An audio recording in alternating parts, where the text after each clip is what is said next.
Baik,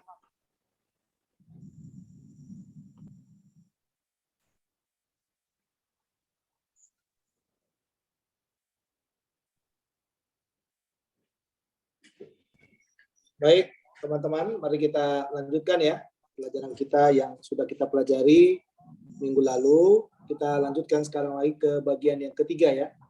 Bagian yang ketiga dari pelajaran ini. Ya.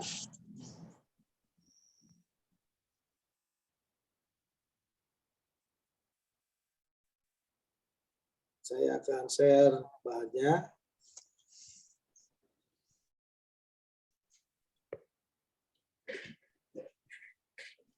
Ya, silakan kita akan melihat di bagian ini ya, Bapak Ibu. Kelihatan bahannya? Teman-teman, kelihatan bahannya? Kelihatan Pak, kelihatan jelas. Jelas ya? Iya Pak. Oke.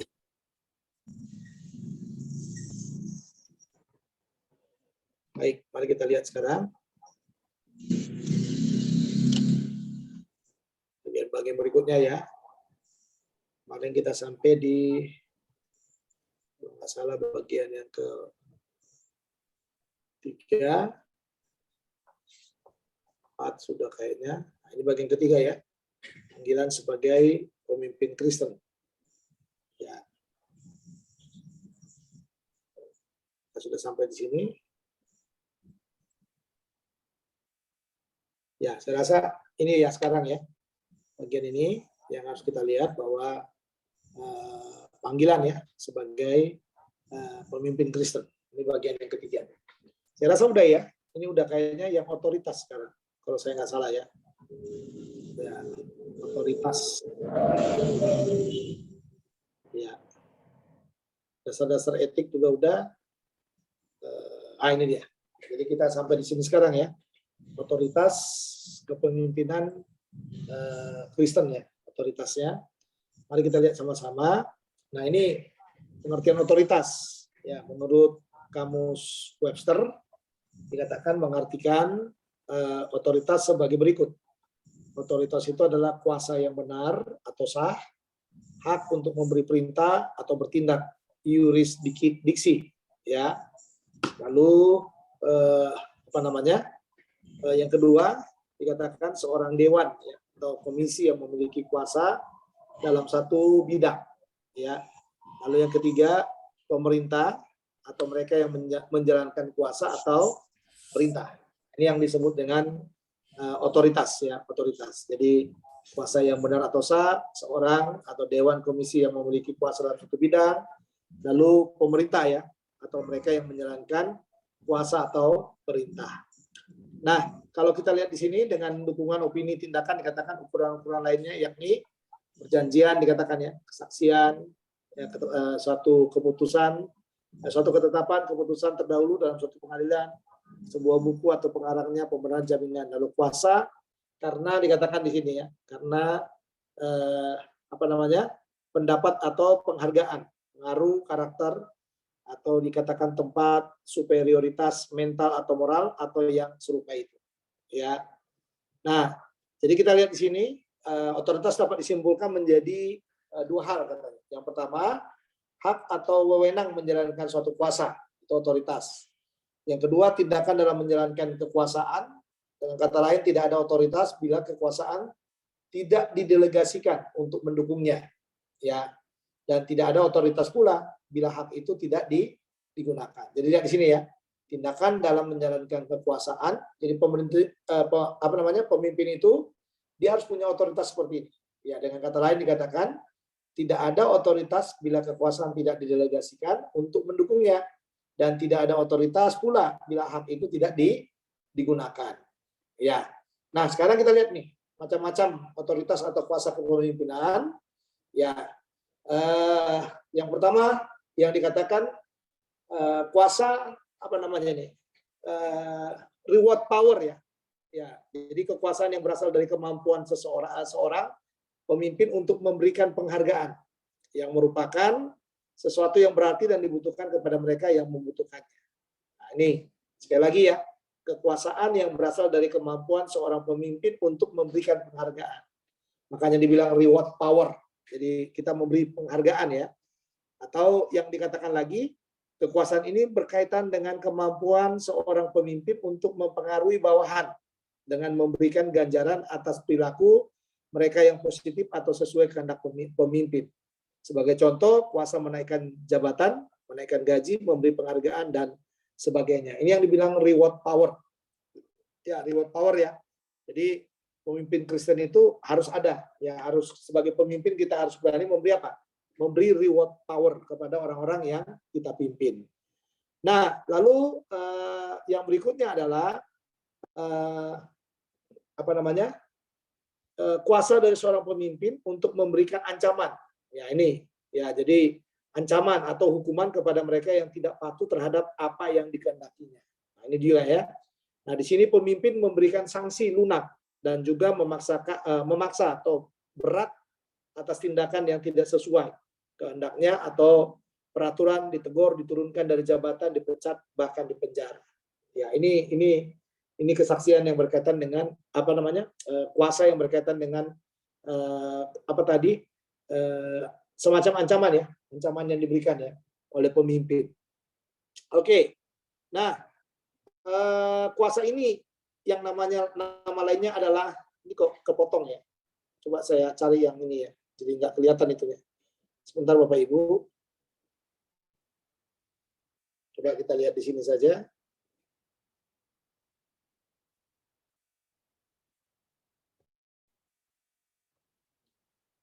Mungkin lebih jelas di sini ya. Nah, ya.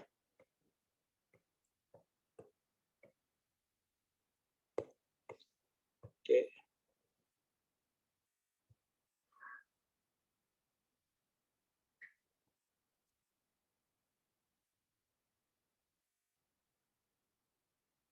Ya, ini tadi otoritas ya. Kuasa, lalu yang sudah saya jelaskan, macam-macam otoritas atau kuasa. Nah, ini tadi kuasa penghargaan, reward power. Lalu yang kedua, kuasa paksaan, tegas. Ya, yang dibilang coercive power. Ya, coercive power. Lalu yang ketiga, kuasa legitimasi atau legitimate power. Jadi kuasa ini yang nama lainnya adalah position power, diperoleh secara formal, sah, sesuai peraturan norma. Nah, dari organisasi atau institusi. Tapi hanya apabila organisasi itu diterima sebagai apa? Organisasi yang sah. Jadi jabatan formal atau resmi yang dimiliki pemimpin dapat mempengaruhi bawahannya untuk patuh. Nah, ini saudara. Nah, kekuasaan ini adalah sumber otoritas. Contohnya apa? Kekuasaan sah seorang gubernur, rektor, ketua sinode, kepala sekolah, dan sebagainya. Ini sah ini. Jadi ada legitimasinya, ada SK-nya, ada pengangkatannya, ada limitednya ada. Gitu. Misalnya dari tahun berapa ke tahun berapa. Misalnya kalau rektor atau ketua itu 5 tahun, ketua sinode misalnya 4 tahun, ya gubernur 5 tahun, kepala sekolah berapa tahun misalnya. Ya saya kurang paham kalau kepala sekolah ya.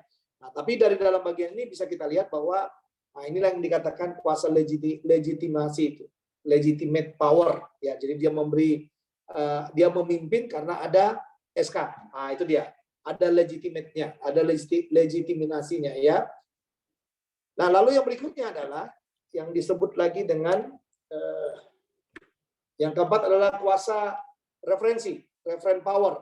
Nah, ini itu dulu itu semacam memo yang diberikan itu ya. Nah, ini kekuasaan ini lahir karena seseorang memiliki daya tarik atau karisma tertentu, dengan kata lain, pimpinan mempengaruhi perilaku bawahan berdasarkan kegemaran dan identifikasi diri ya. Identifikasi diri berdasarkan kegemaran, identifikasi diri bawahan dengan pimpinannya. Misalnya Muhammad Gandhi, nah ini kan punya power dia, Martin Luther King maksudnya, lalu Nelson Mandela, Insinyur Soekarno. Ini kuasa referensi ya, referen power. Ya, jadi karena dia punya karisma, punya kemampuan, sehingga dia menjadi pemimpin. Juga dari para artis idola memiliki referen power yang sangat besar terhadap orang lain, itu ya. Jadi misalnya dia nyanyi, kalau dia nyanyi itu waduh udah mempengaruhi segalanya, ya. Nah, sumber kekuasaan ini adalah kepribadian dan kecerdasan interpersonal yang luar biasa dimiliki seorang individu. Nah, yang kelima dikatakan kuasa keahlian, expert power. Ya, kuasa ini diperoleh karena seseorang memiliki keahlian, pengetahuan, keterampilan, atau kemampuan khusus lebih dari yang lain. bahkan tidak dimiliki oleh orang lain. Nah, misalnya contohnya apa? Para dokter ahli, ahli hukum, ahli bahasa, ahli komputer. Nah, ini expert power mereka. Jadi mereka berkuasa karena kalian. Ya, pengacara misalnya, mereka berkuasa gitu, membela kita, marah kepada kita, memberikan jalan kepada kita karena ada power di dalamnya. Ya. Nah, di sini bawahan akan patuh dengan apa yang dikatakan pimpinan karena apa yang dimilikinya membantu bermakna bagi mereka. Nah, lalu dikatakan lagi bukti dari kekuasaan ini adalah keahlian. Nah, jadi karena dia punya keahlian ya dia seperti orang yang hebat bagi kita. Ya, karena ada keahliannya. Nah, coba kalau kita di bidang itu kan, kita tahu bidang itu mungkin kita nggak akan mengatakan dia adalah orang yang ahli. Tapi karena kita nggak punya bidang itu, ya jadi kita menganggap dia seperti orang ahli. Oke, yang keenam adalah kuasa informasi, information power. Ini memiliki akses atau informasi yang relevan dan penting. Kekuasaan seseorang tidak hanya disediakan oleh posisi orang yang bersangkutan, tetapi juga oleh penguasaan orang yang bersangkutan atas informasi yang relevan. Nah, ini dia kuasa informasi di sini ya. Nah, lalu yang ketujuh adalah kuasa hubungan, connection power. Ya, tiap tipe kuasa hubungan ini merupakan suatu kuasa yang dimiliki oleh seorang pemimpin karena adanya hubungan keluarga dengan pemimpin terdahulu dari para pengikutnya. Sehingga apa? Para pengikut yang telah memiliki rasa patuh terhadap pemimpinnya terdahulu secara otomatis akan mengikuti dan patuh terhadap kuasa yang dibuat oleh pemimpin mereka yang baru. Ini connection power ini ya. Lalu sistem kuasa hubungan ini dapat kita temukan pada masyarakat tradisional ataupun masyarakat yang menganut sistem connection power ini. Ya, oke. Nah, tapi kita lihat di sini bahwa ternyata memang seringkali ada penyalahgunaan ya, penyalahgunaan kekuasaan. Ya, bagaimana penyalahgunaan itu dilakukan? Mari kita lihat bersama-sama ya, penyalahgunaan kekuasaan itu ya. Nah, kita perhatikan bersama-sama, saudara. Ya, masih kelihatan ya, itunya ya. Share-nya masih kelihatan nggak? Jelas Pak, jelas Pak. Ya, oke, baik. Jadi penyalahgunaan kekuasaan itu, pengertian penyalahgunaan kekuasaan menurut undang-undang ya dalam pasal 1 ayat 3 Undang-Undang Nomor 37 tahun 2008 tertulis yang melampaui wewenang atau menggunakan wewenang untuk tujuan lain ya dari yang menjadi tujuan wewenang tersebut atau termasuk kelalaian atau pengabaian kewajiban hukum dalam penyelenggaraan pelayanan publik. Penyalahgunaan kewenangan meliputi campur aduk wewenang yang dilakukan, wewenang yang melampaui batas dan tindakan sewenang-wenang. Nah, ini dikatakan baca hak dan kewajiban warga negara dalam Undang-Undang Dasar 1945. Jadi kalau kita melakukan penyalahgunaan wewenang, baik itu bahaya. Ya, misalnya kalau contohnya itu kayak tentara ya, tentara itu kapan dia bisa menembak kan ada aturannya. Benar nggak ya, saudara ya? Kapan dia harus mengulurkan timah panas atau timah karet atau bagaimana cara mengamankan ada otoritas, ada undang-undangnya. Ya, ada undang-undang yang mengaturnya. Oke. Nah, yang berikutnya dikatakan pemimpin dikendalikan oleh kekuasaan. Ya, jadi pemimpin yang tidak dapat mengontrol, mengendalikan kekuasaan yang ada padanya, maka pemimpin tersebut yang akan dikendalikan oleh kekuasaan tersebut. Sehingga memicu timbulnya apa? Banyak pemimpin. Jadi pemimpin yang dikendalikan oleh kekuasaan itu repot tuh. Jangan sampai dikendalikan ya. Kita yang mengendalikan. Jadi kita tidak dikendalikan oleh yang namanya kekuasaan. Lalu apa lagi? Pemimpin keliru mengartikan kekuasaan. Jadi pemimpin yang keliru mengartikan kekuasaan. Kekuasaan dilihat sebagai instrumen untuk bertindak sesuka hati. Nah, ini yang biasanya orang jadi otoriter ya Bapak Ibu ya. Lalu yang berikutnya, kekuasaan seharusnya merupakan perangkat untuk melayani. Tapi digunakan untuk apa? Untuk menjajah misalnya. Nah, ini nggak boleh nih ya. Oke, yang ketiga, diskriminasi hukum terhadap perilaku penyalahgunaan kekuasaan misalnya. Apa diskriminasinya? Ketidakadilan dalam penerapan hukum sehingga muncul berbagai terminologi misalnya hukum tajam ke bawah, tumpul ke atas. Nah, ini sering muncul ini ya. Jadi hukum tajam ke bawah, tumpul ke atas, yang artinya orang yang punya otoritas ya, yang punya kuasa nggak bisa disentuh oleh hukum. Nah, itu bahaya itu, Saudara.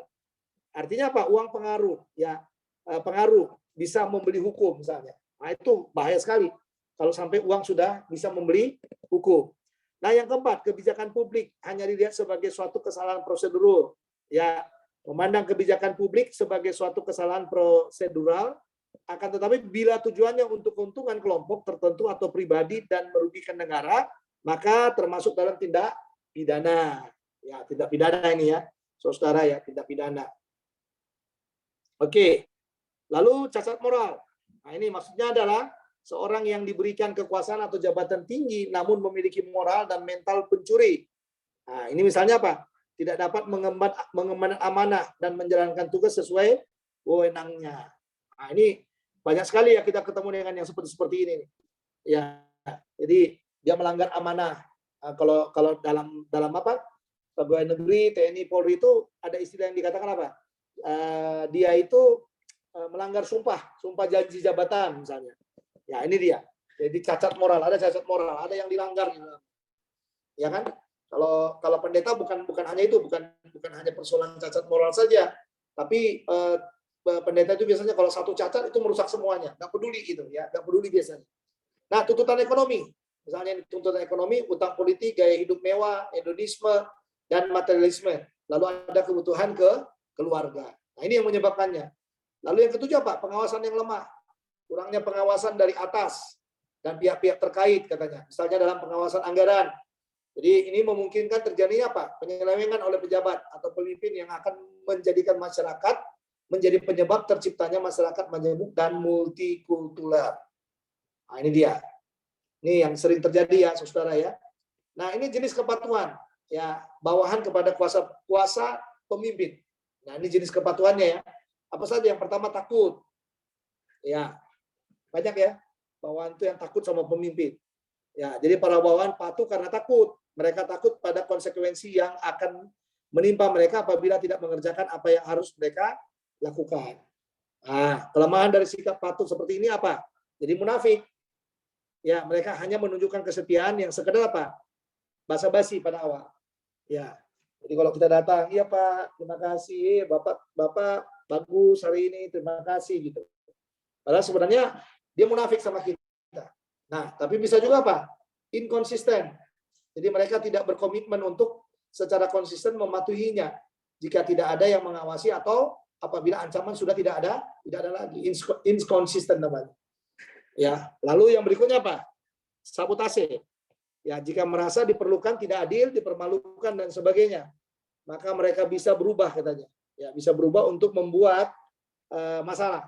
Misalnya apa? Mogok kerja, demo dan lain sebagainya. Jadi hati-hati saudara. Kalau kita itu jadi pemimpin yang ditakuti.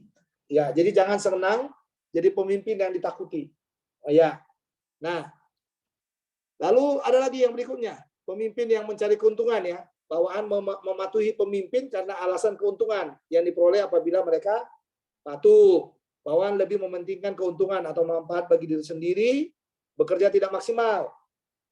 Selama yang dihasilkan kurang, ya membawa apa? Keuntungan. Lalu kesetiaan, kepatuhan, loyalitas sangat ditentukan dari apa yang didapatkan. Nah, ini banyak ini. Kita ketemu dengan pemimpin-pemimpin yang ini tadi, yang memimpin orang-orang yang suka mencari keuntungan itu. Ya, jadi saudara kalau boleh ya hati-hati memimpin itu ya, lihat semuanya. Ya, anak buah itu dilihat dengan baik semuanya. Supaya apa? Supaya tidak ada kesalahan di dalam memimpin. Lalu berprinsip, ya, berprinsip dikatakan. Ya, bawahan percaya sepenuhnya kepada pemimpinnya yang telah berhasil mempengaruhi hidup mereka, membawa perubahan pada hidup mereka, bahkan membuat mereka berhasil. Nah, ini dia. Mereka berkomitmen mengikuti atau patuh kepada pemimpin, setia kepada pemimpin, tulus kepada pemimpin, menghormati, menghargai pemimpin, percaya kepada pemimpin, dan terakhir adalah berkorban. Nah, ini ya, berkorban. Oke. Nah, yang berikutnya bagian yang kelima, seni kepemimpinan. Nah, ini kita sekarang belajar yang disebut dengan manajemen, ya, manajemen, ya, belajar itu. Nah, namun sebelumnya, saudara, kalau masih ada yang mungkin mengganjal hati, ada yang perlu ditanya, ya tentang yang saya jelaskan tadi, monggo dipersilakan kalau ada yang mau ditanya. Ada yang mau ditanya kah? Kalau enggak, kita masuk ke bagian itu. Izin Pak Dosen. Ya. Saya izin bertanya yang tadi sedikit, tadi Bapak jelaskan bahwa kepemimpinan itu salah satunya tadi karena mungkin punya kelebihan ya Pak ya tadi? Ya. Ya, karena ada sesuatu gitu Pak ya? Ya. Kelebihannya. Nah, yang saya mau tanyakan Pak, ini gimana hubungannya dengan pimpinan-pimpinan Kristen gitu Pak? Terkadang kita lihat dari segi kelebihan sepertinya tidak ada gitu Pak, tapi Tuhan angkat mereka menjadi pemimpin untuk sebagai gembala di dalam satu gereja gitu Pak. Mohon penjelasan Pak. Ya, kalau saya Pak sederhana Pak Lango, bukan dia nggak punya kemampuan, tapi dia ditempatkan di tempat yang sesuai dengan dia Pak. Ya kan? Istilahnya gini, ada orang yang mau di pedalaman dia mau di pedalaman. Tapi kita tahu, ya kenapa dia di pedalaman itu? Dari ambulan. Ya, kenapa dia mau di pedalaman itu? Jawabannya sederhana. Karena memang dia yang cocok di situ, Pak. Kalau misalnya saya ditaruh di situ, ya nggak mungkin saya bisa memimpin dengan baik di situ, Pak. Jadi saya selalu berkata begini, pemimpin itu tidaklah selalu ada di tempat yang baik buat dia. Maksudnya, saya harus di tempat yang seperti ini. Ya, nggak seperti itu. Jadi justru pemimpin itu sebenarnya harus mengikuti apa yang Tuhan mau buat dia. Kecuali kita pemimpin yang memang ditetapkan oleh pemimpin kita di tempat-tempat yang sudah ditentukan bagi kita. Jadi misalnya gereja-gereja Protestan itu kan pendeta-pendetanya itu kan apa namanya, rocker ya, rolling. Nah itu mau nggak mau Pak. Makanya kalau saya selalu gini Pak melihatnya. Saya selalu melihat saya pemimpin yang harus siap di mana saja. Menurut siapa? Menurut Tuhan, bukan menurut saya. Nah kalau nanti menurut saya itu bahaya Pak. Bahaya itu. Atau menurut kita bilang, saya harus di tempat yang kayak gini. Kalau nggak di tempat kayak gini, kayaknya saya nggak bisa jadi pemimpin. Salah Pak. Nah justru bagi saya, pemimpin itu harus mengikuti apa yang dikehendaki oleh Tuhan bagi dia, dan Tuhan harus menaruh dia di tempat yang tepat. Gitu Pak Langot ya. Pak, siap. Oke. Jadi Bapak nggak usah pusing harus ke Jakarta gitu, karena memang Tuhan udah taruh di situ Pak. Gitu. Jadi justru besar. Satu lagi gitu, Pak. Ya. Satu lagi izin bertanya Pak. Seorang pemimpin itu kan istilahnya sudah diberi Tuhan lah otoritas baginya Pak ya. Silakan Pak. Seorang pemimpin kan sudah punya otoritas Pak. Otoritas itu dari Tuhan kan gitu Pak. Yang saya mau tanyakan Pak, sesuai dengan kitab Matius kan Pak, ada pemimpin di sana sepertinya masih aktif di dalam pelayanan, bahkan mereka bisa melakukan mujizat di sana yang di kitab Matius itu Pak. Apakah otoritas itu masih dari Tuhan atau gimana itu Pak? Maksudnya yang mana itu Pak? Yang di Matius pasal 6 itu Pak. Matius pasal 6 ayat? Yang bukan setiap orang yang berseru-seru kepadaku yang begitu Pak. Pasal 6 itu pasal 7. Matius 7 Pak. Matius 7 ya Pak? Ya, mulai 15 sampai 21. Ya. Jadi yang ditanya apa dari sini Pak? Ini kan termasuk pemimpin-pemimpin Kristen Pak. Ini gimana Pak hubungannya dengan otoritas yang dari Tuhan Pak? Iya, ini sebenarnya Pak bukan pemimpin Kristen. Ini ya benar pemimpin Kristen, tapi yang sesat Pak. Yang saya mau tanyakan Pak, gimana dengan bawahannya gitu Pak? Atau jemaatnya gitu Pak? Oh iya pasti memberontak Pak. Pasti memberontak. Kalau otoritasnya itu adalah otoritas yang sudah salah. Gitu loh. Jadi kalau otoritasnya itu masih dari skop otoritasnya Tuhan, saya sangat percaya dia tidak akan memberontak. Gitu. Tapi kalau kita melenceng, ini kan di sini pemimpinnya melenceng Pak. Melenceng kan? Ya, melenceng. Dalam arti pemimpinnya itu nggak dalam darul yang benar lagi gitu. Itu yang membuat muncullah itu katanya, ya bukan orang yang berseru-berseru kepadaku saja katanya gitu ya. Nah, jadi pemimpin itu harus tahu bahwa dia itu harus punya otoritas yang memang dari Tuhan sumbernya Pak. Gitu. Ya. Ya, sumbernya dari Tuhan. Gitu Pak Lamot. Gitu. Berarti pengikutnya pun ikut berontak jadinya begitu Pak ya? Biasanya dua Pak. Kalau ada dari pengikut itu yang tidak suka lagi dengan otoritas yang mungkin diselewengkan itu, dia akan berontak. Tapi kalau dia memang sangat maniak sekali dengan pemimpin itu, melihat karisma pemimpin itu mungkin, dia akan ikuti Pak sampai kemana itu. Jadi kalau diajak sesat ya sesat. Nah, contohnya siapa itu yang Shibuya ya? Shibuya dulu yang di Bandung itu, yang dia kumpulkan orang dengan kata-kata bahwa Yesus akan datang kembali contohnya. Kan banyak pengikutnya Pak. Ya kan banyak pengikutnya. Nah, tapi semuanya pengikutnya itu jadi kacau gitu loh Pak. Nah, itu jadi kalau saya melihat hanya ada dua kemungkinan. Kalau pengikut itu tahu kebenaran, dia akan berontak. Tapi kalau pengikut itu yes man, ya kan, yes man tanpa melihat status yang sedang terjadi dalam diri pemimpin itu, dia akan ikut pemimpin itu. Jadi hanya dua ya Pak. Jadi kalau pemimpin itu tidak berjalan dengan otoritas yang benar, hanya ada dua kemungkinan, pengikutnya akan ikut atau pengikutnya akan memberontak. Itu saja Pak. Oke, baik teman-teman, kita lanjut. Kalau nggak ada lagi, kita lanjut lagi ya. Pak, mau tanya satu Pak, mau tanya ya. Pak satu Pak. Pak, saya baca artikel dibilang begini Pak, kegagalan pemimpin gereja itu adalah terlalu jaim dengan jemaat. Itu menurut Bapak benar apa enggak Pak? Ya iyalah. Kalau pemimpinnya cuma merasa dirinya udah benar, udah hebat, merasa dirinya doktor, merasa dirinya sekolah tinggi, merasa dirinya pinter dari jemaat, ya bisa jadi Bu ya, yang Ibu Estina bilang itu. Apa tadi bilang? Kegagalan pemimpin adalah, coba Bu Estina artikelnya. Ya, kegagalan pemimpin gereja adalah terlalu jaim, jaga image dengan jemaatnya. Betul. Sementara kita pemimpin kan dikatakan harus jadi apa? Pelayan dan hamba. Diakonos dan dulos bahasa Yunaninya. Diakonos dan dulos. Jadi kalau dibilang diakonos dan dulos itu, ya kita jadi pemimpin yang menjadi pelayan dan menghamba. Ya, jadi supaya nggak jaim sama siapa? Sama jemaatnya. Ya nggak perlu jaim lah sama jemaat. Kita hidup dengan jemaat kok harus jaim itu. Ya, tapi banyak pemimpin yang bisa jaim juga Bu. Karena mungkin hierarki, derajat dan lain sebagainya. Ya. Nah, jadi kita nggak menerapkan sistem yang seperti itu. Ya, jadi kalau kita pemimpin ya harus jadi pelayan dan hamba itu. Iya, memang benar yang dibilang artikel itu mungkin benar. Ya, karena sangat banyak kita bertemu dengan pemimpin yang sangat jaim sekali. Kita dekat aja untuk salaman aja susah sama dia. Ya, jadi jangan jadi pemimpin yang seperti itu ya. Ya, bila penting kita terkenal itu di mana-mana. Ya, terkenal di mana-mana. Nah, itu luar biasa itu kalau kita udah menjadi orang yang terkenal itu ya.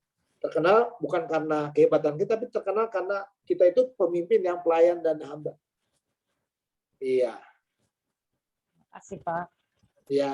Baik, ada lagi silakan.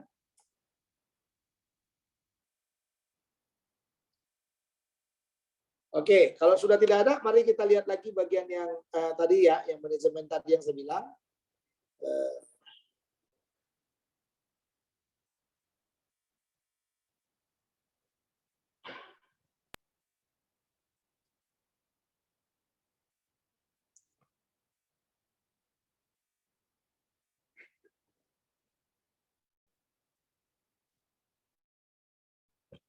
Nah, ini yang bagian kelima ya, seni kepemimpinan ya, atau yang disebut dengan manajemen. Nah, ini pengertian manajemen dikatakan di dalam bagian ini, manajemen dikatakan hanya merupakan alat untuk mencapai tujuan. Nah, ini kita harus tahu ya, Bapak Ibu ya, manajemen hanya alat untuk hanya merupakan alat untuk mencapai tujuan yang diinginkan. Jadi kepemimpinan yang baik itu harus disertai dengan apa? Manajerial yang bagus juga. Jadi jangan hanya kita jadi pemimpin yang bisa memimpin tapi tidak bisa memanage ya segala sesuatu yang kita kerjakan itu. Sehingga apa? Kita jadi amburadul. Kadang-kadang saudara kita ini kadang-kadang struktur juga kita nggak perhatikan. Ya mentang-mentang kita pemimpin ya semua kita langgar gitu. Ya nggak bisa seperti itu. Saya tadi itu ya seminar okultisme saya tadi dari jam 9 pagi sampai jam berapa itu? 11, hampir jam 12, hampir jam 1 hampir selesai. Nah, saya salut loh. Itu di perawatan itu kan ada orang-orang yang mantan narkoba, orang-orang kejiwaan, orang-orang depresi, orang-orang stres. Tapi saya salut itu dengan kepemimpinan di situ. bagaimana membuat pola kepemimpinan itu bagus sekali gitu. Ya, karena bagi saya kalau orang-orang biasanya di perawatan-perawatan saya lihat untuk makan aja orang kan nggak beraturan ya, nggak beraturan. Tapi itu bisa beraturan. Dan saya bisa duduk dengan mereka makan bersama-sama. Nah, itu luar biasa itu, Ustaz. Di puncak tadi itu ya, di puncak saya hanya berapa jam, lalu jam 2 udah turun, udah kembali lagi, udah kerja lagi. Nah, jadi itu yang saya bilang sama saudara bahwa ternyata ya kalau orang kalau orang itu bisa bagus ya, bisa bagus memimpin, memanage, wah luar biasa. Ya. Tadi saya lihat tuh ada satu anggotanya yang merengek-rengek pulang katanya. Tapi pemimpinnya dengan sabar menangani datang security dulu karena udah ngamuk, udah pukul-pukul kan. Ya, datang security dulu, setelah datang security datang pemimpinnya, setelah datang pemimpin utamanya baru datang mentornya. Habis itu udah selesai. Udah diam aja dia. Iya. Tapi kan jarang ya misalnya ya kalau di tempat lain kan biasanya di borgol, dimasukin ke tempat yang tempat eksekusi misalnya gitu kalau dia melawan. Nah, jadi memang merawat orang-orang yang rusak ya perlu kesabaran. Nah, jadi kalau kita membuat misalnya orang atau membuat panti ya dia harus atur dengan manajerial yang bagus ya. Makanya dikatakan secara etimologi kata manajemen berasal dari bahasa Latin manus katanya, yang berarti tangan menangani. Dalam bahasa Inggris to manage, artinya mengatur. Ya, jadi manajemen artinya cara menangani atau mengatur suatu tugas. Jadi kan ada kepemimpinan, ada pemimpin, tapi ada juga manajerial yang bisa mewujudkan semua tugas dari pemimpin itu. Nah, sehingga definisi manajemen adalah ilmu, dan di sini ilmu dan seni mengatur proses pemanfaatan sumber daya manusia dan sumber-sumber daya lainnya secara efektif dan efisien untuk mencapai suatu tujuan tertentu. Ini kata kunci yang paling bagus ini, sumber daya manusia. Jadi kepemimpinan itu penuh dengan sumber daya manusia dan sumber-sumber daya lainnya yang ada di sana. Ya, jadi yang paling penting itu apa? Sumber daya manusia itu bagaimana memaksimalkan orang-orang yang kita pimpin. Jadi jangan sampai orang-orang yang kita pimpin itu, saudara ya tidak bisa memimpin seperti kita. Ya, jadi jangan jadikan orang yang kita pimpin itu jadi pengikut. Nah, pengikut yang istilahnya tidak punya pendirian. Ya, A kita bilang dia A, perang kita bilang dia ikut perang. Salah itu, saudara. Ya salah. Saya nggak setuju yang seperti itu. Jadi pemimpin itu tidak berkaitan dengan yang seperti itu. Justru pemimpin itu sebenarnya harus bisa ada seninya. Ya, ada seninya. Oke. Nah, ini sumber daya. Karena di sini tadi manajemen adalah ilmu dan seni mengatur proses pemanfaatan sumber daya manusia. Nah, sumber daya itu apa? Ini dia. Sarana manajemen yang diperlukan untuk mencapai tujuan organisasi berupa sumber daya terdiri dari apa? Manusia. Yang kedua money, uang. Ya, yang ketiga apa? Material, bahan-bahan. Ya, yang keempat machines ini ya, peralatan mesin, mobil dan lain-lain. Lalu yang kelima metode atau cara-cara. Lalu yang keenam pasar, market. Nah, ini sumber daya semua ini. Ya, sumber daya. Makanya kepemimpinan itu butuh uang nggak? Butuh uang. Ya, jadi nggak selamanya kepemimpinan itu tanpa uang gitu ya. Ya, sekalipun memang uang nggak segalanya juga, tapi ya butuh duit. Ya, butuh duit. Ya, coba saudara misalnya nggak bayar uang kuliah kan? Ya, susah kita mengelola sumber daya kita yang ada itu gitu loh.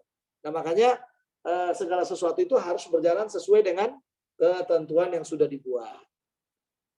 Oke, ini dasar-dasar manajemen. Dasar-dasar manajemen adalah sebagai berikut. Adanya kerjasama di antara sekelompok orang dalam ikatan formal. Satu. Yang kedua, adanya tujuan bersama serta kepentingan yang sama yang akan dicapai. Nah, ini ya, dasar-dasar manajemen ya. Lalu yang ketiga, adanya pembagian kerja, tugas, dan tanggung jawab yang teratur. Lalu adanya hubungan formal dan ikatan tata tertib yang baik. Ya. Apa? Ya, lalu yang kelima, adanya sekelompok orang dan pekerjaan yang akan dikerjakan. Nah, ini adanya human organization. Ya, jadi kasih satu aja karena semua. Ya. Jadi ini ya yang dikatakan ya dasar-dasar manajemen ini. Oke. Fungsi-fungsi manajemen, planning, perencanaan. Jadi harus ada perencanaan. Ya, kita misalnya misalnya saya diangkat jadi ketua sinode. Ketua sinode itu 5 tahun. Tahun pertama apa yang harus saya buat? Saya rencanakan. Ini planning kan, perencanaan. Lalu tahun kedua apa? Tahun ketiga apa? Tahun keempat apa? Tahun kelima apa? Nah, perencanaan itu temanya apa? Nah, itu harus bisa itu. Temanya apa? Lalu cara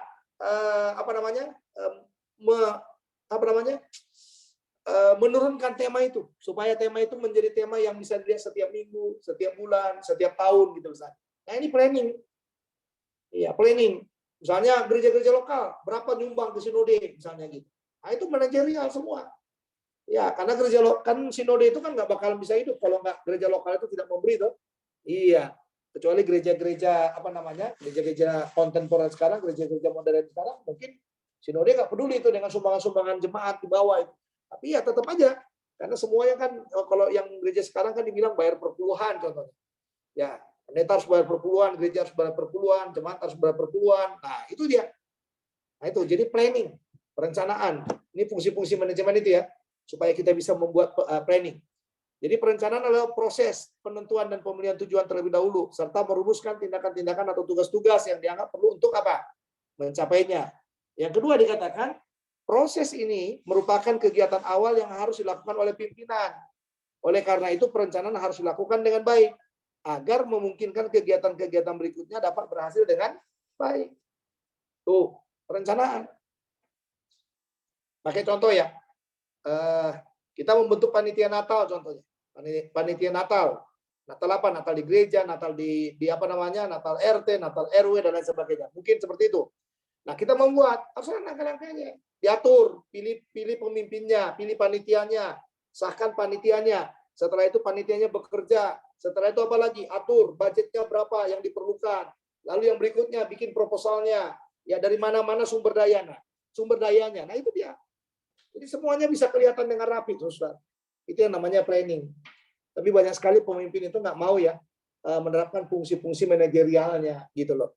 Sehingga perencanaan-perencanaannya jadi kacau. Ya. Oke.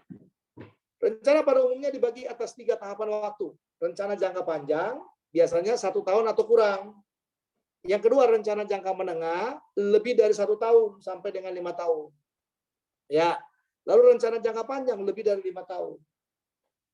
Ya, makanya nanti kalau ini ada rancangan-rancangan kayak gini, misalnya kalau di STT contohnya, di STT itu ya, misalnya STT Dulos, visinya apa?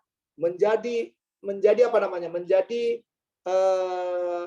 lembaga Kristen yang melahirkan 200 atau 300 atau 500 hamba Tuhan di tahun berapa contohnya. Karena ada ini jangka pendek, jangka panjang, dan jangka jauhnya. Nah, misinya nanti apa? Nah, itu dia. Tahun ini berapa orang yang dihasilkan? Tahun kedua berapa orang? Tahun ketiga berapa orang? Tahun keempat berapa orang? Dan tahun kelima berapa orang? Iya. Ketua sinode saya bikin kayak gitu itu kayaknya. Jadi dia membuat visi itu, misalnya selama kepemimpinannya dia, berapa pendeta yang dihasilkan? Berapa pendeta yang dia taruh di daerah-daerah target misalnya, di daerah-daerah target. Bagus, Saudara.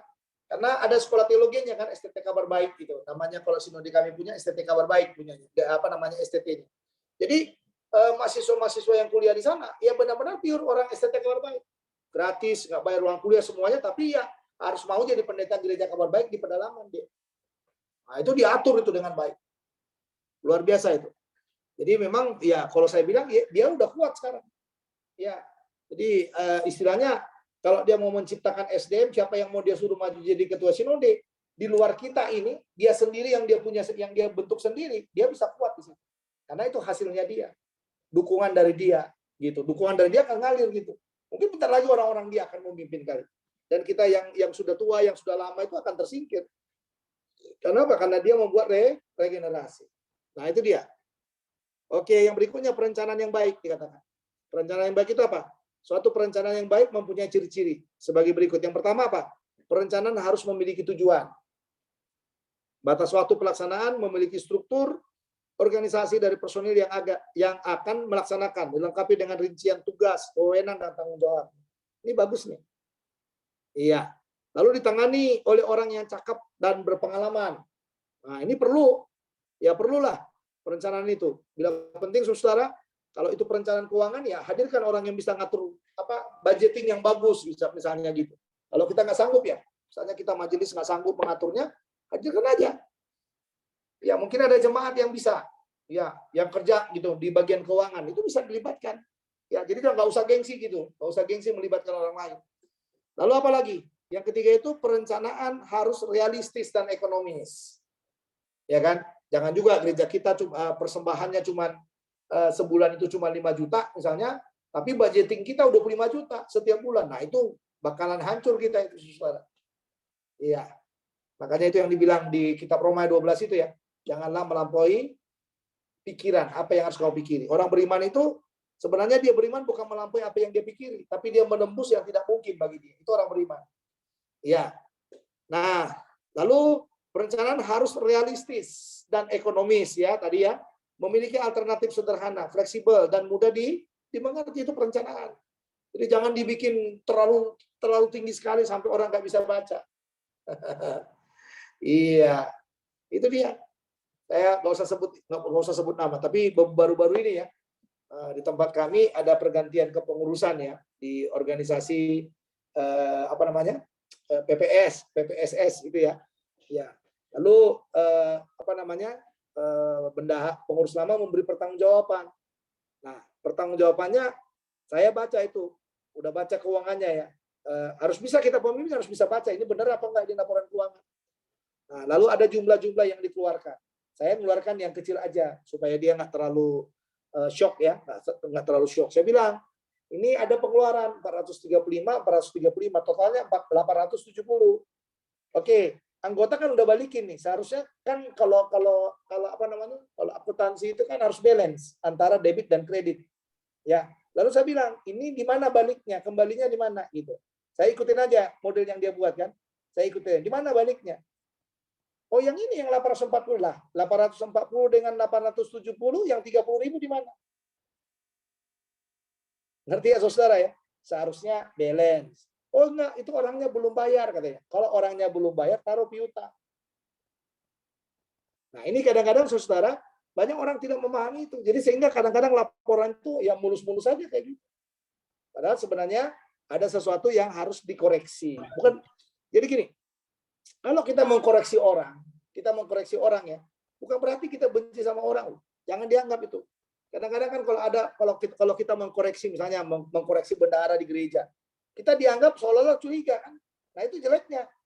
Ya, kita nggak boleh orang-orang yang memimpin itu nggak boleh cepat merasa oh ini dilakukan karena dia curiga gitu. Nggak boleh. Ya, satu lagi jangan mematahkan semangat juga. Contohnya, kita pengurus misalnya. Kita bilang, oh kamu kan rumahnya jauh, nggak mungkin kamu kerja. Jangan patahkan semangat orang. Orang bisa mengerjakan semuanya. Nah ini yang kadang-kadang orang tidak tahu di dalam apa? Kepemimpinan ya. Oke, lalu apa lagi? Yang berikutnya harus ada kemungkinan terhadap adanya perkembangan. Ini yang dibilang forecasting ini. Jadi harus ada kemungkinan. Jadi kalau misalnya alternatif ini nggak bisa dipakai, bagaimana yang ini? Kalau yang ini yang ditawarkan gitu. Harus ada kemungkinan. Apalagi kalau kita di gereja ya, kita menangani bidang-bidang tertentu gitu, harus ada. Jadi jangan buat satu yang kaku saja gitu. Tapi kalau ini ditolak, ini nggak disetujui oleh majelis, yang mana yang akan saya munculkan misalnya. Nah itu harus dipikirkan. Iya nggak, teman-teman? Iya memang susah loh. Apalagi kalau model kayak di gereja kami itu yang kolektif kolegal itu, kolektif kolegal ya. Jadi pemimpin ketua majelis itu nggak berkuasa penuh. Ya, jadi kolektif dia. Dia nggak boneka. Dia sebenarnya modelnya membapai semuanya. Supaya apa? Supaya bisa mengambil keputusan bersama-sama. Di gereja kami seperti itu. Jadi misalnya kalau orang bilang, kita mau ngecat gereja, contohnya. Kita mau renovasi gereja. Kalau kolektif kolegal, satu nggak setuju, satu nggak bisa dicair, nggak bisa kita taklukkan, saudara. Pekerjaan itu nggak akan bisa kita lakukan. Jadi harus sepakat semuanya. Jadi bukan voting. Jadi misalnya kita 10 atau 5 majelis gitu. 4 udah setuju, 1 nggak setuju. Nggak boleh. Yang satu ini harus kita yakinkan dulu. Kenapa kita harus renovasi gereja gitu misalnya.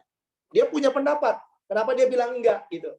Ini dikonekkan, lalu dia ambil keputusan bersama-sama. Oke, akhirnya kamu setuju juga. Mari gabung, kita bangun gereja kita dengan bagus. Nah, itu dia. Ya, lalu fungsi manajemen yang kedua adalah organizing, ya, pengorganisasian umum. Yang umumnya proses pengorganisasian yaitu apa? Cara bagaimana pekerjaan disusun dan dialokasikan kepada anggota-anggota organisasi sehingga tujuan organisasi dapat tercapai secara efisien dan biasanya terdiri dari apa? Beberapa langkah sebagai berikut. Ya, yang pertama memilih dan menetapkan personalia yang akan ditempatkan dalam organisasi. Nah, ini harus ada ini. Ya, ini organizing namanya. Ya. Misalnya kalau saya kepilih jadi ketua sinode, siapa sekum sinode yang bisa mendampingi saya? Siapa sekjen sinode yang harus saya buat misalnya. Itu contohnya itu. Jangan misalnya kita menang, begitu kita menang kita bingung, ini siapa orang-orang yang akan saya taruh gitu. Nah, ini organizingnya nggak jalan. Ya, jadi harus bisa mengorganisasi dengan baik. Ya, atau jangan juga untuk memenuhi syarat asal pilih aja, asal taruh aja orang-orang di situ, salah. Dengan catatan kan saya lebih dominan dari mereka nanti. Nanti saya bisa atur mereka semuanya, salah itu saudara. Itu bukan fungsi manajemen yang baik. Ya, jadi fungsi manajemen yang baik pada waktu saya menaruh orang di tempat-tempat tertentu, itu berarti ada visinya, ada tujuannya, ada maksudnya yang bisa berefek kepada kepemimpinan saya. Nah, itu harus seperti itu ya. Jadi organizing itu perlu sekali. Yang kedua apa? Yang berikutnya, membagi dan memerinci kegiatan-kegiatan yang harus dilakukan organisasi kepada sekelompok orang guna mencapai apa? Tujuan organisasi. Iya dong.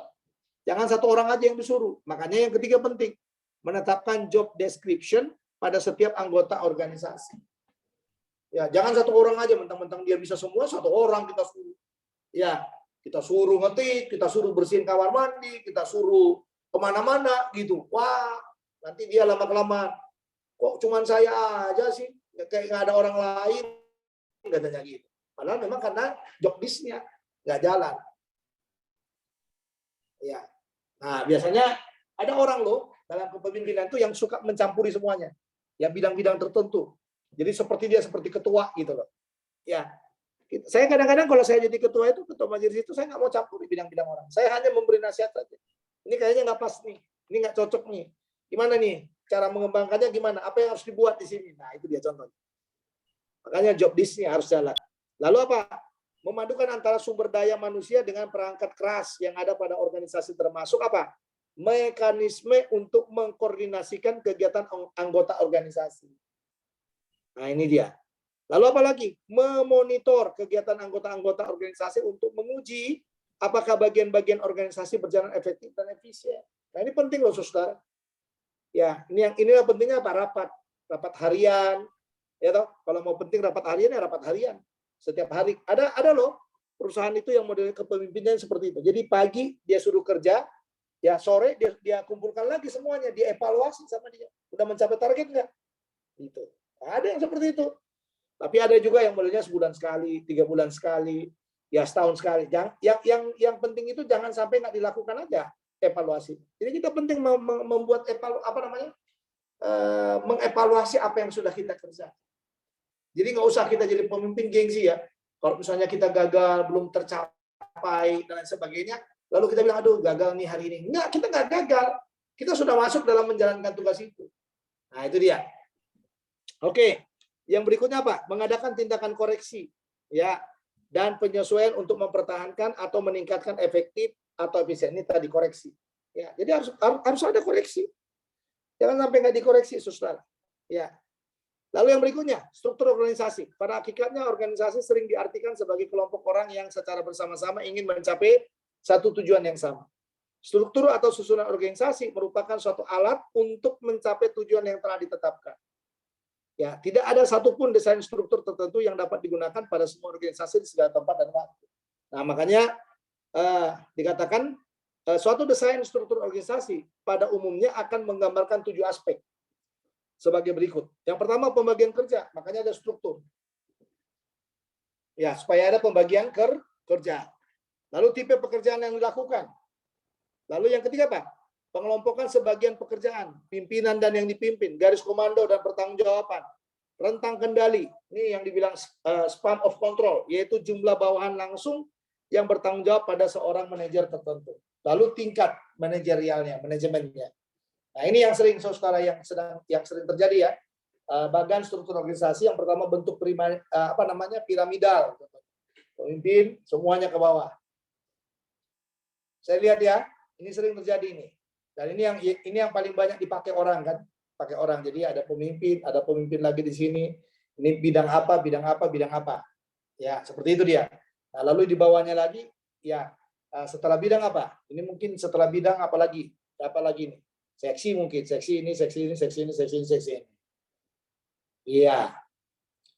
Kalau di gereja mungkin ini pendeta, katakanlah ini bilang apa? Bidang koinonia. Katakan ini bidang diakonia. Katakan ini bidang marturia. Nah, koinonia mungkin bidang ibadah di bawahnya. Seksi ibadah. Ya, setelah seksi ibadah apalagi? Seksi doa. Lalu setelah seksi doa apalagi mungkin? Ya, katakanlah seksi ibadah kategorial contohnya. Nah, kalau di sini diakonia misalnya. Ini seksi panti asuhan. Ini beasiswa. Ini apalagi di sini misalnya. Setelah ada beasiswa, mungkin ada lagi pemberian sembako misalnya. Jadi ada ini model-modelnya. Nah, kalau marturia ada bagian PI, ada bagian misi, lalu ada bagian apa? Bajem, bakal jemaat misalnya. Nah, ini. Jadi semua kelompoknya di sini nih. Jadi pendeta nomor 1 ya pendeta, lalu ketua bidang. Nah, ini bentuk piramidal. Nah, tapi ada modelnya kayak gini juga, bentuk vertikal. Ya, bentuk vertikal yang nanti diisi semua hampir sama sebenarnya, hanya sistemnya yang berbeda. Ya. Lalu bentuk horizontal. Nah, ini ya, jadi dia cuma di sini tapi ke sini dia modelnya, ke samping, horizontal. Ada bentuk sirkular atau melingkar. Nah, ini lebih banyak lagi. Ya, lebih banyak lagi. Jadi pemimpin utamanya pasti yang di sini nih, yang di tengah ini ya. Nah, ini pemimpin utamanya dia itu yang di tengah itu. Nah, itu yang bidang-bidang lagi di situ. Ya. Nah, jadi struktur ini perlu Bapak Ibu supaya apa? Supaya mudah kita mengontrol pekerjaan kita. Kasih job list-nya. Nih bidang ini bagiannya ini ya. Gitu. Jadi jangan juga kita suruh jadi apa? Jadi kepala bidang, dia nggak tahu apa job list-nya. Kadang-kadang kita tanya, aku bidang apa ya? Nah, itu dia. Jadi ini semuanya kita lihat di sini. Oke, fungsi manajemen. Ini yang ketiga, directing, pengarahan. Pengarahan adalah upaya agar sumber daya manusia yang ada dalam organisasi melaksanakan rencana yang telah ditetapkan. Oleh karena itu, pengarahan dalam manajemen pada hakikatnya adalah pemberian perintah dari pimpinan atau atasan kepada bawahan. Nah, hal-hal yang perlu diperhatikan dalam pengarahan apa? Yang pertama, unsur-unsur yang terkandung dalam perintah itu. Apa unsurnya? Yang pertama, instruksi resmi atau tidak resmi, baik yang tertulis maupun lisan. Yang kedua, dari atasan kepada bawahan, bukan sebaliknya. Jadi instruksi itu jangan clean service dong yang bilang menginstruksikan kepada pemimpin. Nggak bisa. Pemimpin ke bawah. Lalu yang berikutnya bertindak atau tidak bertindak. Misalnya, itu unsurnya ya. Dalam rangka mencapai tujuan. Nah, yang kedua, prinsip-prinsip dalam memberi perintah. Apa saja itu? Perintah harus jelas dan dimengerti oleh bawahan mengenai apa yang harus dikerjakan dan bila diperlukan diberikan bimbingan dan pedoman. Ini kadang-kadang kan perintahnya nggak jelas, makanya orang jadi bingung. Ya, lalu yang kedua, perintah harus diberikan kepada orang yang paling tepat di organisasi, disertai sarana atau peralatan yang cukup untuk pelaksanaannya. Ya kan? Lalu yang ketiga, Pak, perintah perlu disertai dengan pendelegasian wewenang, sehingga bawahan merasa diakui dan dipercaya. Lalu yang keempat, perintah harus mengakibatkan bawahan termotivasi untuk melakukan. Oke, lalu yang kelima, mengerahkan orang untuk mencapai hasil yang diinginkan, berhubungan erat dengan penghargaan pimpinan atas pekerjaan bawahan tersebut. Jelas ya? Nah, ini langkah-langkah pengarahan yang efektif. Apa itu? Yang pertama, Josh Terry merekomendasikan langkah-langkah penting yang memungkinkan keberhasilan sesuatu pengarahan. Antara lain apa? Hargakan semua orang dalam organisasi agar mereka merasa penting dan berkepentingan dan ikut sertakan mereka dalam proses manajemen. Nah, ini yang sering nggak terjadi. Ya, siapa yang akan rapat? Para pemimpin aja. Staf gimana? Nggak usah. Nanti staf dari bidang-bidang deh. Gitu. Salah, saudara. Semuanya harus dihargai. Jadi mungkin dibagi aja kan. Rapat umum, ya rapat terbatas, ya rapat pimpinan. Nah itu perlu itu. Ya, jadi jangan juga hanya umum semua, pusing juga. Kalau tiap hari semuanya harus dipanggil gitu ya. Jadi kita harus bijak. Jadi ada rapat umum, ada rapat pimpinan, rapim, ada rapat terbatas. Rapat terbatas itu mungkin orang-orang tertentu. Para pengambil keputusan. Pada waktu apa? Pada waktu ada kesalahan-kesalahan manajerial. Ya, yang kedua apa? Kenalilah perbedaan dan perasaan yang ada pada masing-masing individu. Nah, ini penting juga. Jadilah seorang pendengar yang baik dan hindarilah perdebatan. Ini perlu juga. Ya, yang keempat apa? Berikan kesempatan kepada bawahan untuk menyampaikan harapannya dalam organisasi. Perlu, saudara. Ya, kita mau ya gereja kita harus bagus loh, gitu misalnya. Ya, ada harapannya. Yang kelima apa? Ya, dikatakan apa? Perintah atau instruksi harus disampaikan secara jelas dan lengkap dan usahakan agar mereka mengerti dan dapat melaksanakan perintah tersebut. Jangan kabur perintahnya. Kabur ya. Kabur dalam arti tidak bisa dimengerti gitu. Lalu yang keenam, lakukan supervisi dan pengawasan yang efektif. Ini penting. Ya, lakukan supervisi dan pengawasan yang efektif. Perlu kita lakukan. Ya, lalu yang berikutnya, fungsi manajemen yang keempat adalah pengkoordinasian, coordinating. Ya, pengkoordinasian merupakan suatu fungsi manajemen dan sekaligus merupakan fungsi yang terpenting dalam semua fungsi manajemen. Di mana fungsi pengkoordinasian adalah untuk apa? Mengikat, mempersatukan, dan menyelaraskan semua aktivitas dan usaha. Ya, makanya dikatakan yang pertama apa? Kebutuhan koordinasi. Pengkoordinasian harus dilakukan pada fungsi perencanaan, pengkoordinasian, pengarahan, dan pengendalian. Jika suatu kegiatan hanya dikerjakan oleh satu orang saja, pengkoordinasian tidak diperlukan. Tapi kalau banyak bidang yang tadi itu ya perlu koordinasi dah kepada pemimpinnya. Ini udah sampai di mana nih? Marturia udah sampai di mana? Penjangkauan kita udah sampai di mana? Ya kan? Bajem kita udah ada berapa bakal jemaatnya gitu misalnya. Ya, lalu yang berikutnya apa? Organisasi memerlukan apa? Pengkoordinasian karena faktor-faktor tersebut. Adanya pembagian kerja, makanya perlu koordinasi, ya kan? Lalu apa lagi? Saling ketergantungan antara sesama anggota organisasi dan antara organisasi dengan pihak-pihak di luar organisasi. Lalu yang ketiga, kepentingan perseorangan versus kepentingan organisasi. Oke? Prinsip-prinsip koordinasi. Apa aja prinsipnya? Yang pertama di sana dikatakan apa? Prinsip kesatuan, arah, dan tujuan. Nah, ini penting ini. Prinsip kesepakatan dan ketaatan terhadap kegiatan atau tindakan yang harus dilakukan masing-masing pihak termasuk target dan jadwalnya. Yang ketiga, prinsip saling tukar informasi tentang kegiatan, hasil yang dicapai, dan masalah yang dicapai. Yang keempat, prinsip saling menghormati, saling percaya, dan saling membantu. Yang kelima, prinsip profesionalitas, saling dapat dipercaya. Ini prinsip-prinsip koordinasi. Jadi nggak abal-abal ya. Kita pemimpin itu nggak abal-abal. Makanya perlu belajar kepemimpinan dengan baik, belajar manajerial dengan baik. Ya. Oke, salam dan komunikasi. Kelebihan kerja, maka timbul perbedaan dalam kegiatan pekerjaan dan kepentingan. Sehingga hal tersebut berpengaruh terhadap organisasi yang akhirnya menimbulkan apa? Masalah koordinasi. Perbedaan sikap dan perilaku di antara individu-individu dalam organisasi yang menimbulkan masalah koordinasi, antara lain karena adanya apa? Perbedaan dalam orientasi terhadap sasaran. Ada perbedaan ya. Ya, lalu terhadap orientasi waktu. Lalu apa lagi? Dalam orientasi antar individu. Lalu yang keempat, struktur organisasi dan antara individu dalam bentuk ambisi sosial budaya, pandangan hidup dan latar belakang pendidikan. Lalu apa lagi? Jarak geografis. Nah, ini penting saudara ya. Lalu yang berikutnya menurut Alkitab agar dapat dilakukan koordinasi yang efektif. Nah, ini penting ini. Setiap pribadi dalam organisasi harus bagaimana? Satu, sehati sepikir dalam hidup bersama dan tidak merasa diri pandai. Itu kalau Alkitab. Yang kedua apa? Saya sekata dan erat bersatu agar tidak terjadi perpecahan. Yang ketiga apa? Selalu rendah hati, lemah lembut dan sabar. Tunjukkanlah kasihmu dalam hal saling membantu.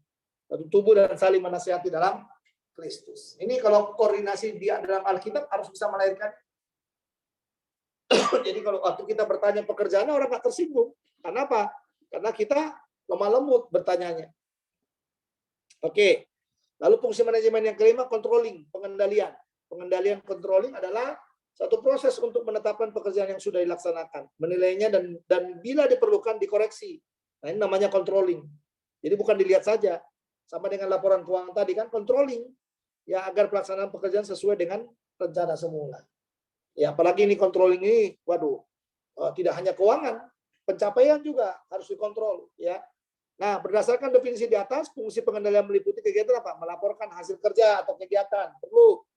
Menilai laporan dengan cara apa? Menetapkan standar penilaian, membandingkan hasil kerja dengan standar nilai. Lalu yang ketiga, bila diperlukan, melakukan tindakan perbaikan. Ya, oke. Jadi perlu dilakukan tindakan perbaikan bila diperlukan. Oke, Bapak Ibu, mari kalau ada yang mau bertanya di bagian poin yang kelima tadi, yaitu manajemen kepemimpinan. Ya, sebelum kita lanjut kepada administrasi kepemimpinan di bagian yang ke-6.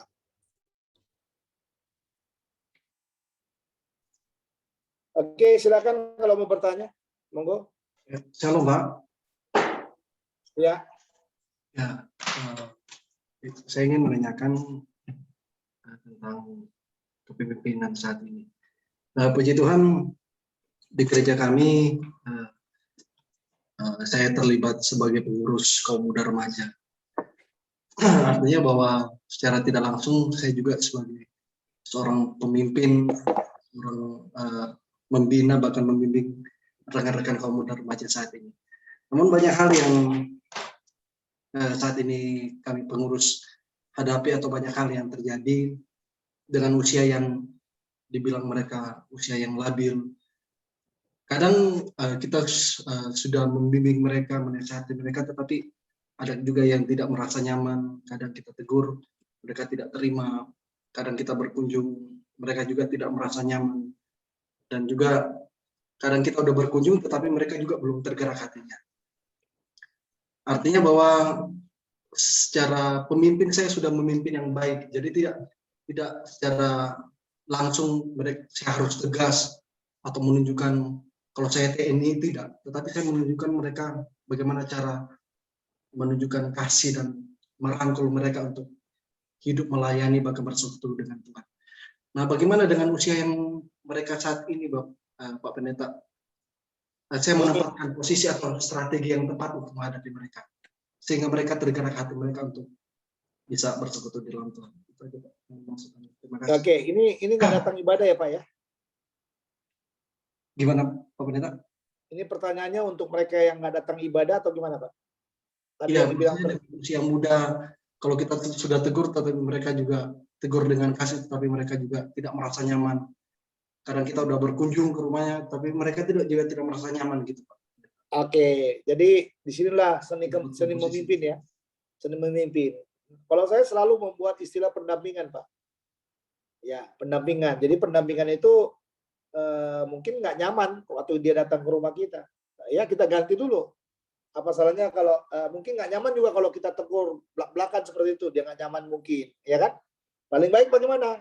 Ajak ngopi, ajak nongkrong. Nah, anak muda itu kalau diajak ngopi, diajak nongkrong, gampang sekali. Nah, cara menasihatinya juga, ya cara menasihati, ngopi, dan nongkrong. Nah, itu paling mudah itu, Pak. Paling mudah ya. Istri saya selalu bilang gini sama saya, Pak, kalau kamu harus tegas sama anak dong, jangan dibiarin begitu gitu. Sebenarnya saya tidak membiarkan. Nah, ini contoh anak muda ya, Pak ya. Nah, kemarin dia mau pergi lah, anak saya itu mau pergi ke Ragunan. Lalu duduk dia dekat saya, bagi duit dong Pak, katanya gitu. Ya udah, terus saya kasih duit, saya bilang gini, nah, ya kamu itu udah gede, SMA kelas 11, tolong gitu. Ini pendekatan anak muda ya, tolong.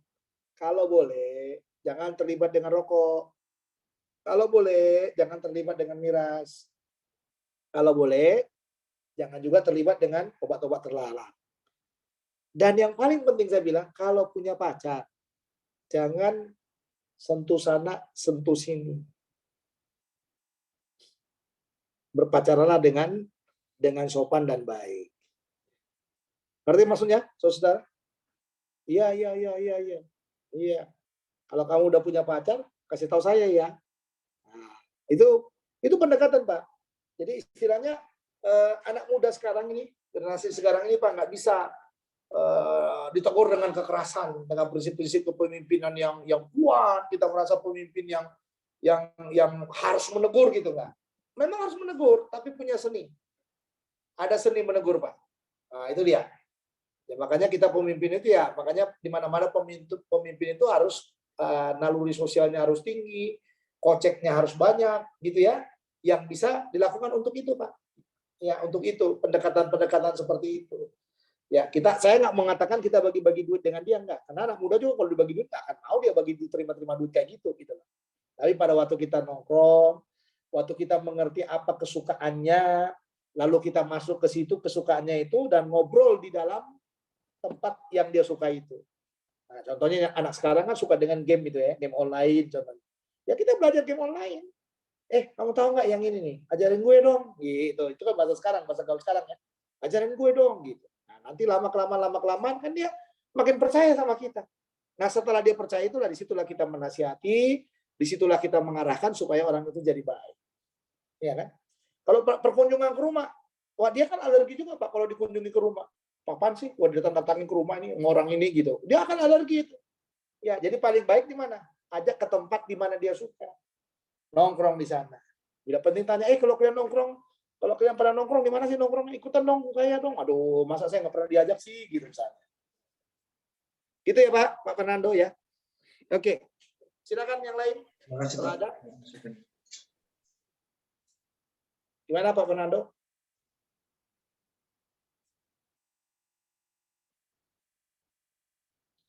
Oke, silakan yang lain Bapak Ibu kalau ada.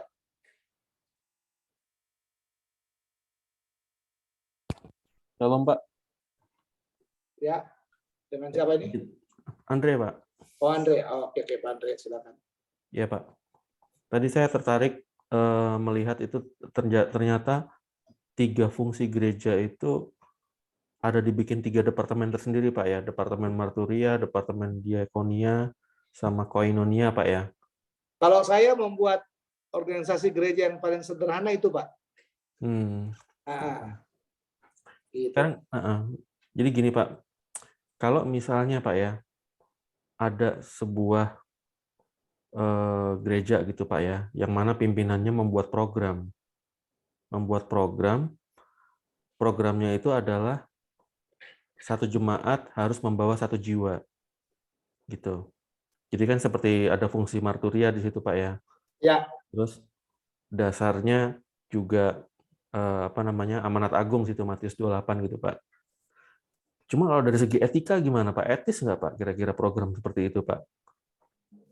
Maksudnya jemaat didorong untuk mencari jiwa, dibawa ke gereja untuk menjadi jemaat itu. Menurut Bapak bagaimana? Etis nggak kira-kira seperti itu, Pak? Iya, memang ini memang bicara etis. Jemaat akan bilang gini, kan saya datang beribadah, bukan untuk itu. Satu. Yang kedua, saya gabung di gereja ini kan karena saya mau memantapkan roh saya, bukan untuk disuruh nginjil, misalnya gitu. Nah, jadi maksud saya gini, Pak. Itu tadi yang pentingnya itu tadi yang saya bilang itu melibatkan semua. Jadi jangan membuat visi misi hanya saya dengan level saya yang tahu. Ya kan? Atau jangan membuat kegiatan-kegiatan yang hanya di tingkat tinggi gitu.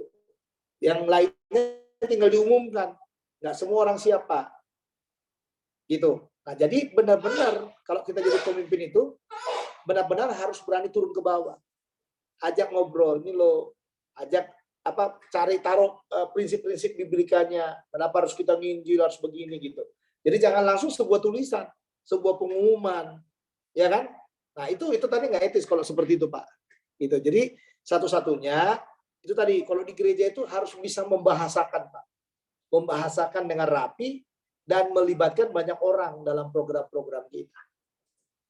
Gitu. Jadi jangan sendiri kita aja gitu. Ya, jadi harus semua terlibat, Iya, karena kalau nggak kita libatkan semua kan bahaya juga Pak. Tiba-tiba lahirlah visi itu misalnya. Ya, satu jemaat bawa satu. Ya, kalau enggak Anda bukan orang rohani gitu, makin tersinggung dia. Ya kan? Kalau enggak Anda bukan orang yang Kristen, katanya makin tersinggung lagi jemaat itu apaan sih? Gitu kan? Nah, tapi kalau dari bawah Pak, udah rapat di bawah, udah disosialisasikan dari bawah, gitu ya, naik ke tingkat yang lebih tinggi lagi, naik lebih tinggi lagi, sampai akhirnya Pak, sampai di tingkat level kepemimpinan, gitu. Jadi pemimpin itu harus, itu tadi yang dibilang, seni memimpin itu harus ada Pak, manajerial itu. Ya, seni memimpin. Iya. Jadi kalau ada kasus ya kita punya seni memimpin, bagaimana cara menyelesaikan. Ada yang berapi-api, ada yang emosi gitu. Bagaimana meredamnya? Nah, ini dia. Ya, cara meredamnya bagaimana? Nah, itu penting itu. Jadi dalam arti jangan orang merasa dirugikan karena kita dianggapnya di kelompok ini gitu. Nggak bisa. Ya, gitu ya Pak Andre ya.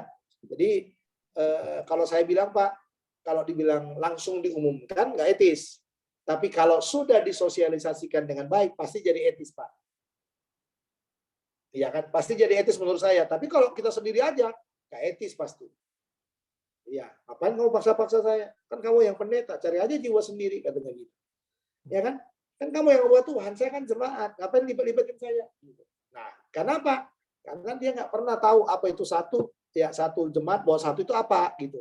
Nah, ini perlu dipahami nih, satu jemaat bawa satu, dasar teologianya apa, dasar praktisnya apa, dasar pelayanannya apa, dasar etisnya apa, dan lain sebagainya. Banyak, Pak, yang harus Itu dilihat. Pak, dasarnya amanat agung itu Pak. Matius 28 itu Pak. Oke, saya setuju Pak, dasarnya amanat agung Matius 28 itu.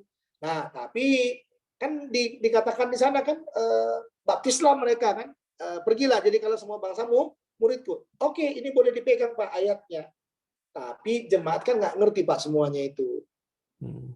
Nah, makanya amanat agung itu disosialisasikan dari bawah juga. Dari kelompok-kelompok sel, ya kan? Dari ibadah-ibadah rumah tangga. Khotbahnya terus itu sampai memang benar-benar dia udah paham, baru umumin. Truk gitu, Pak. Kalau gitu udah bagus tuh. Ya, istilahnya kalau dalam bahasa Inggris dikatakan kampanyekan. Kampanyekan visi kita, kampanyekan misi kita, kampanyekan apa yang mau dibuat oleh majelis itu, kampanyekan dari bawah Pak, dari bawah naik ke atas, pelan-pelan aja, ya jangan dadakan tiba-tiba bruk gitu, dia kaget Pak, gitu. Jadi bukan nggak benar amanat agung, benar dasarnya amanat agung, tapi bagaimana menyampaikan amanat agung itu supaya jemaat, kan jemaat kita ya kalau jemaat kita semua orang teologi kan nggak semua jemaat kita orang teologi, ya kalau sama bapak-bapak saya katakan, ayo pergi hasilkan jiwa. Nggak usah berontak, udah pasti harus dilakukan. Nah, tapi kalau jemaat nggak bisa. Pak takut kali nanti ditangkap loh. Udah banyak yang kayak gini. Nanti dibilang ini lagi, kristenisasi lagi, begini-begini. Nah, itu dia. Tapi kalau kita pinter, Pak, wah, menarik. Ya, menarik. Maksudnya gini, Oke. Pak. Maaf Pak, boleh saya tambahin Pak ya? Ya. Nah, kalau misalnya yang diinjili itu orangnya sudah Kristen Pak ya, cuma udah jarang ke gereja gitu. Nah, terus programnya itu adalah menginsyafkan orang supaya kembali ke gereja, tapi ke gereja kita gitu misalnya. Apakah itu etis? Bukankah tidak sebaiknya kita hanya menginjili sebatas, ayo kamu baliklah ke gereja gitu, entah di mana gereja kamu, gitu benar, kan? Benar Pak, itu yang dibilang E0 ya, evangelical zero itu. Ya. Jadi kita hanya di Yerusalem kan itu istilahnya. Ya kan kalau di Kisah Rasul 1 ayat 8 itu kita hanya di Yerusalem. Tapi Yerusalem juga kita nggak boleh ajak dia kemana? Ke gereja lokal kita. Tanya dia gereja mana? Ayo dong. Kalau sama-sama kan karena kita kan punya ikatan roh dengan dia kan Pak, gereja universal. Kita ada ikatan roh.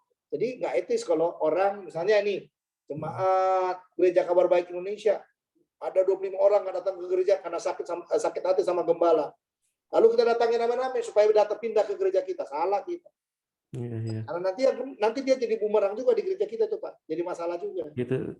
Maksud saya begitu Pak. Cara yang terbaik suruh dia balik ke gerejanya. Kecuali dia bilang, udahlah Pak, saya boleh nggak ikut Bapak aja gitu. Nah kecuali niatnya dia dengan baik Pak. Betul.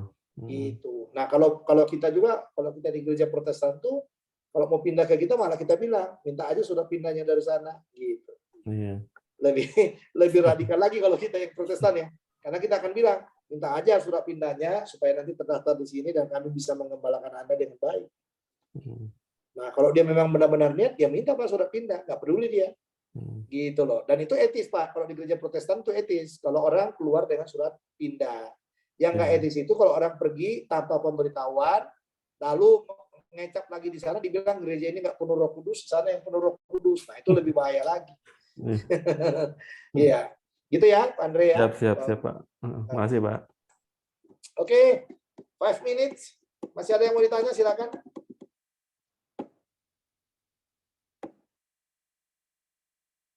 Halo. Oke. Sudah tidak ada ya, Bapak Ibu ya. Mari kita akhiri, kita akan berdoa bersama-sama ya untuk kelas ini supaya kita ya sebentar ya. Oke. Mari kita berdoa ya, Bapak Ibu, kita berdoa. Bapak dalam surga, terima kasih buat kelas ini. Berkati kami hamba-Hamba-Mu yang sudah belajar, supaya kami semakin mengerti bagaimana mengelola kepemimpinan dengan baik, mengelola gereja dengan baik, mengelola organisasi dengan baik, dan mengelola segala sesuatu yang Kau sudah percayakan kepada kami. Taruhlah fungsi manajerial yang baik, supaya Kau dimuliakan di atas semuanya. Tolonglah kami untuk mengerjakan hal-hal yang terbaik untuk hormat dan kemuliaan bagi nama-Mu. Berkati para mahasiswa dalam pergumulan, dalam pekerjaan, dalam keluarga, dalam sakit. Kalau ada yang sakit, Tuhan sembuhkan. Kalau ada keluarga yang sakit juga, Tuhan bebaskan. Sehingga mereka boleh mengalami kekuatan, mengalami sukacita yang daripada Tuhan. Berkati kami Tuhan sepanjang minggu ini, dan biarlah kasih Tuhan yang akan menolong kami, supaya kami terus boleh mengasihi Tuhan dan memberi yang terbaik untuk hormat dan kemuliaan bagi nama-Mu. Terima kasih Bapak buat semua kebaikan-Mu, terima kasih buat kasih-Mu, terima kasih buat malam ini. Berkati kami semuanya, dalam Kristus Tuhan kami sudah berdoa. Amin.